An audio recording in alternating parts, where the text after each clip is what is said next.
Assalamualaikum warahmatullahi wabarakatuh. Waalaikumsalam warahmatullahi wabarakatuh. Selamat malam semuanya.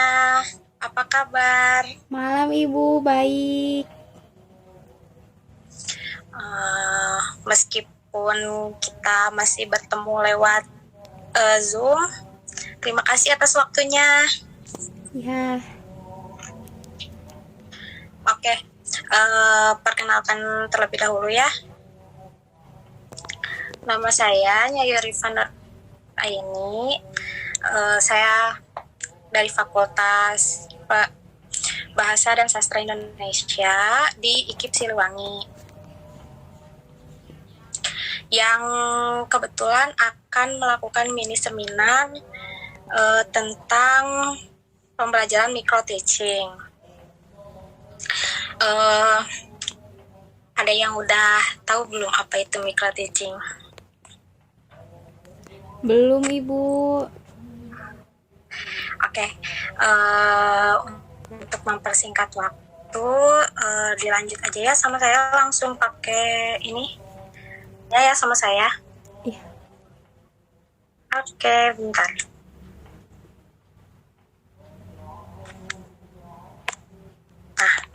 Nah, udah muncul belum? Udah Ibu. Oke, baik. Langsung saya jelaskan ya. Untuk kompetensi mata kuliah micro teaching ini, mahasiswa yang pertama mengenal konsep dasar pengajaran mikro. Kedua, mengenal komponen keterampilan dasar mengajar. Ketiga, mengenal mekanisme pelaksanaan pengajaran mikro. Dan yang keempat, mengenal penilaian pengajaran mikro. Lalu selanjutnya, apa tujuan pembelajaran micro teaching? Tujuan pembelajaran micro teaching dibagi menjadi dua, yaitu ada tujuan umum dan tujuan khusus. Tujuan umum micro teaching adalah untuk meningkatkan berbagai keterampilan mengajar sehingga calon guru mampu menciptakan proses pembelajaran yang efektif, efisien, dan menarik pembelajaran yang mendidik. Selanjutnya, tujuan khususnya calon guru mampu menganalisis tingkah laku pembelajaran kawannya dan dirinya sendiri. Yang kedua, calon guru mampu melaksanakan berbagai jenis keterampilan dalam proses pembelajaran. Yang ketiga, calon guru mampu mewujudkan situasi pembelajaran yang efektif, produktif, dan efisien. Dan yang terakhir, calon guru mampu bertindak profesional. Selanjutnya, apa itu micro teaching? Micro teaching, mikro itu artinya kecil, terbatas, dan sempit. Sedangkan teaching artinya pembelajaran.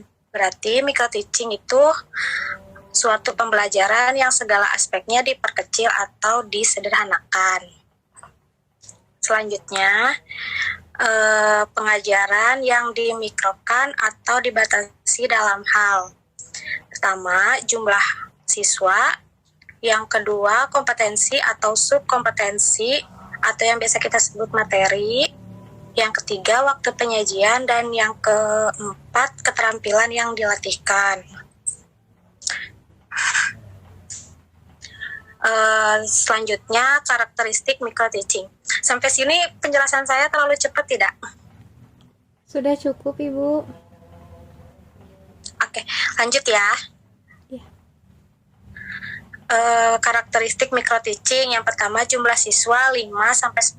Mengapa jumlah siswa 5-10? Karena micro teaching ini adalah pembelajaran yang segala aspeknya itu diperkecil. Jadi siswanya juga nggak usah terlalu banyak. Kan biasanya kalau siswa kelas itu 30-45 orang ya. Nah, kalau untuk micro teaching itu dipersingkat aja gitu. Nah, lanjut, waktunya juga cukup sempit, yaitu 10-15 menit. Lanjut lagi, yang ketiga, menampilkan satu jenis keterampilan.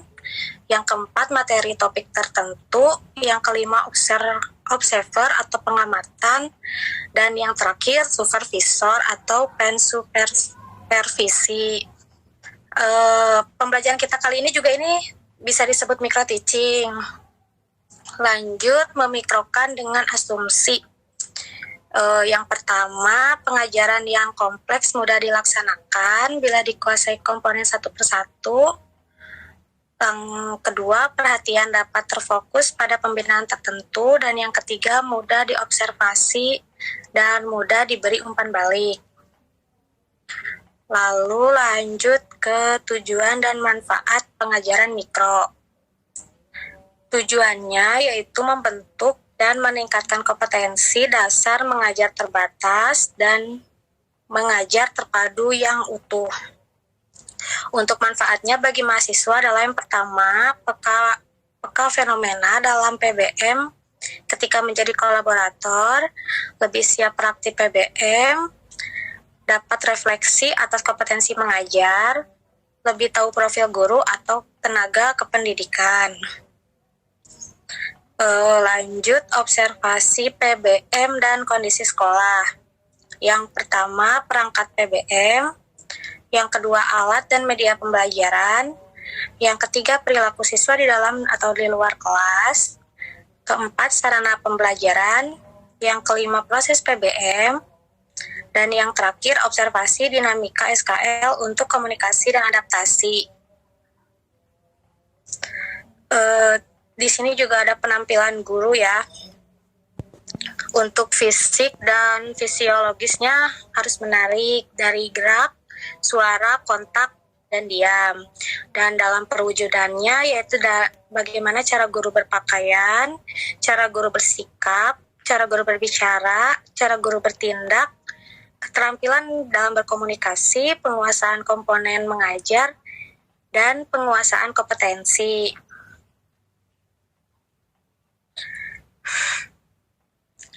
Sampai sini ada yang mau ditanyain nggak? Belum ada Ibu. Oke, lanjut ya di peer teaching. Peer atau kawan atau teman sebaya, dan teaching artinya pembelajaran. Peer teaching adalah suatu pembelajaran yang dilaksanakan dengan menyertakan teman sebaya sebagai pendidiknya. Lanjut, ada 4 kompetensi guru. Yang pertama, kompetensi pedagogi. Yang kedua, kompetensi kepribadian. Yang ketiga, kompetensi profesional. Dan yang keempat, kompetensi sosial. Di sini juga ada definisi 4 kompetensi guru. Kompetensi profesional adalah kemampuan penguasaan materi pelajaran secara luas dan mendalam. Kompetensi pedagogik adalah kemampuan mengelola pembelajaran peserta didik. Kompetensi kepribadian adalah kemampuan kepribadian yang mantap, berakhlak mulia, arif, dan berwibawa, serta menjadi teladan peserta didik. Kompetensi sosial adalah kemampuan guru untuk berkomunikasi dan berinteraksi secara efektif dengan peserta didik, sesama guru, orang tua atau wali peserta didik, dan masyarakat sekitar. Untuk kompetensi pedagogik, pertama, kemampuan melakukan pembelajaran atau mengajar. Yang kedua, mengajar sebagai seni dan teknik. Yang ketiga, sebagai seni pembawaan yang dimiliki seorang secara pribadi, tidak diajarkan. Lanjut, sebagai teknik yaitu teknik mengajar, bagaimana mengajar yang baik. Dan yang terakhir, teknik mengajar bisa diajarkan, pelajari, dilatih, dan dipraktekkan. Lalu bagaimana teknik mengajar yang baik? Teknik mengajar sebagai suatu keterampilan mengajar. Keterampilan mengajar dapat dilatihkan melalui micro teaching dan praktik mengajar secara langsung.